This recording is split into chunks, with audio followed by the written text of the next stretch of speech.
अस्सलाम वालेकुम नाज़रीन, आपका मेज़बान नवीद हुसैनी डे न्यूज़ के साथ। जैसा कि नाज़रीन इस वक्त हम मौजूद हैं ननकाना साहब माल मंडी वाले कब्रिस्तान, जहां के नाज़रीन मेरा कैमरा मैन आपको दिखा सके कि इस वक्त हम मौजूद हैं जनाज़गाह में, जहां के ये जनाज़गाह को ताला भी लगा हुआ है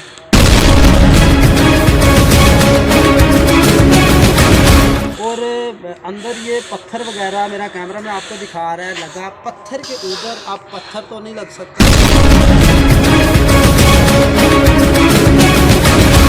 अंदर पंखे लगे हैं, पंखों के ऊपर तो अब पंखे नहीं लग सकते।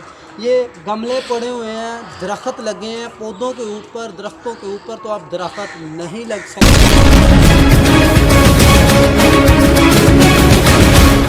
तो इसी तरह नाज़रीन अब हम जाएंगे कब्रिस्तान के अंदर अंदरूनी हिस्से में, तो अपने नाज़रीन को दिखाएंगे कि जो कब्रिस्तान का जनाज़गाह का चंदा इकट्ठा किया जा रहा है उसमें कब्रिस्तान की सफाई सुथराई क्या है।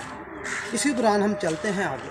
जैसा कि नाज़रीन ये कब्रिस्तान का मेन रास्ता है, यहाँ तो बहुत ही आला किस्म की सफाई सुथराई का इंतज़ाम किया गया है। बड़ी खूबसूरत सफाई सुथराई है क्योंकि ये मेन रास्ता है, हर बंदा इस मेन रास्ते से गुजरता है। तो अंदर जाके देखते हैं कि अंदर क्या हालात हैं कब्रिस्तान के। जैसे कि नाज़रीन इस वक्त हम मौजूद हैं माल मंडी वाला कब्रिस्तान के अंदर, तो इसी दौरान मेरा कैमरामैन आपको दिखाएगा कि क्या यहाँ सफाई सुथराई के इंतजाम किए गए हैं। यहाँ की इंतजामिया चंदा खा रही है, कब्रिस्तान का जनाज़गाह का चंदा खा रही है, मगर ये इंतजाम है, ये सफाई सुथराई है। ये देखे कितना कचरा पड़ा, ये सारी कब्रों के ऊपर कचरा पड़ा हुआ है।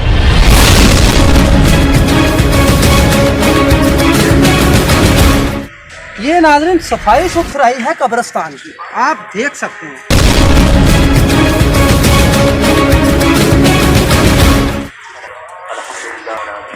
ये सफाई सुथराई है कब्रिस्तान के अंदरूनी हिस्से की।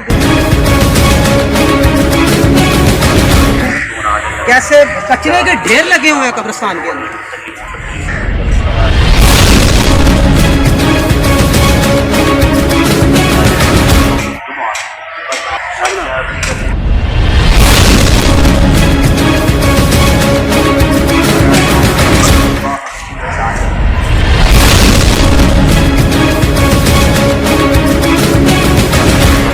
और नाज़रीन यहाँ के लोगों का कहना है कि यहाँ आसपास के घर वालों ने बकरियाँ पाल रखी हैं और हम फूल डालकर जाते हैं कब्रों पर, वो बकरियाँ आकर खाना शुरू कर देती हैं और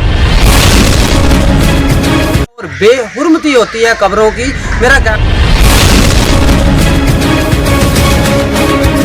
कैमरामैन आपको बकरियों के भी कुछ मनाजर दिखा रहा है कि अभी भी वो कब्रिस्तान में भाग दौड़ रही हैं। ये नाज़रीन आप देख सकते हैं कब्रिस्तान के अंदर कैसे गंद मचा हुआ है। ये कचरे का ढेर कब्रिस्तान के अंदर है, कब्रिस्तान के बाहर तो नहीं है। हमारा कैमरा तो नहीं झूठ बोल रहा है, मेरा कैमरामैन आपको दिखाएगा।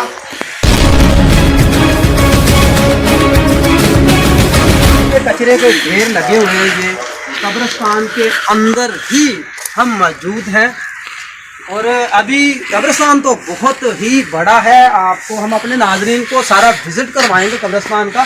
ये देखें नाज़रीन, आप देख सकते हैं कि कब्रिस्तान के अंदर बकरियां मौजूद हैं।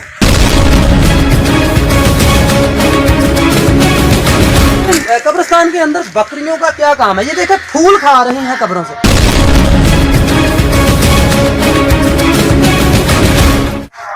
कब्रों पर पड़े लोग फूल डालकर गए, ये बकरियां खा रही हैं।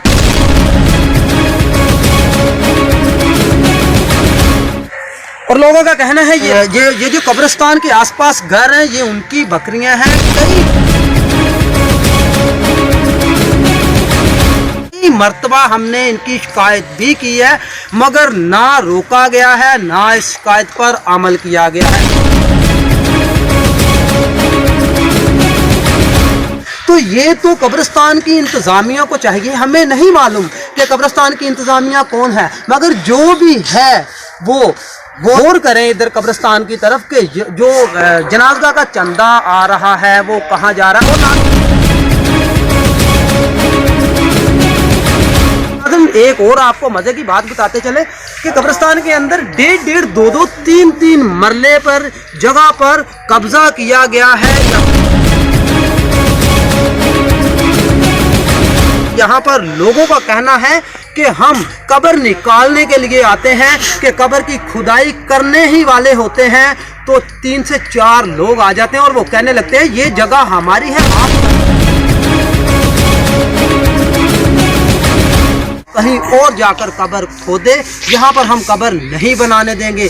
क्या ये इंसाफ है? क्या हमारे पाकिस्तान में ऐसा ही चलेगा कि गरीब आदमी की कोई बुक्कत भी नहीं है?